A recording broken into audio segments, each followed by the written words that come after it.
Lover तोरे हटे दबंग रे पिस्तौल लेके उच्च ले हर दम रे। अरे सही सुन ले बड़ा ऐसन का सुनीला लभर तोरे हटे दबंग रे पिस्तौल लेके उच्च ले हर दम रे। अरे हो लाखों रखल बा तोरा इनाम राजा पे।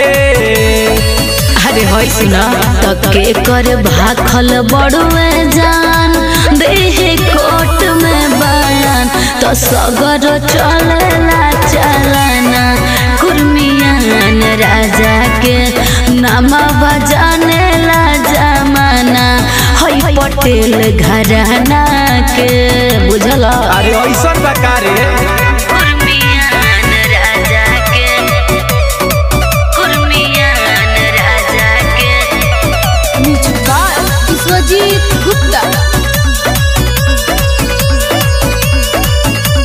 हटे रंगा बाज बड़ जाने ला जवारी हमारा लभारवा के चल रंगदारी।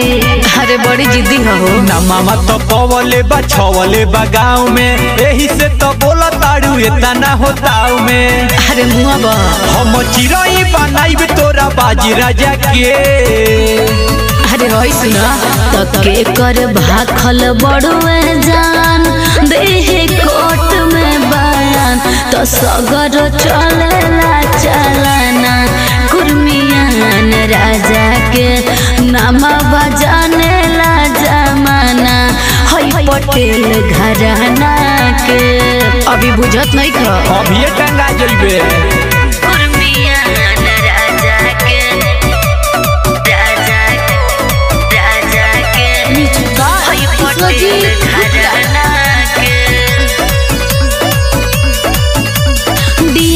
सब कोई जाना तो कर नाम बा दिल तक जनवा पहुँच पहचान बा। अरे और सुनबा रोशन अमित करन गारदा हरेश के चंदन पटेल कुंदन खा जइहे केस के। अरे मुआ बा अमन छोटू जानेला तोरा काज राजा के। अरे हटना तके कर भाखल बड़ुए जान देहे कोट में बयान तो सगर चलेला चलाना कुर्मियान राजा के नामा बजाने ला जमाना हई पटेल घराना के। अभी बुझत नहीं।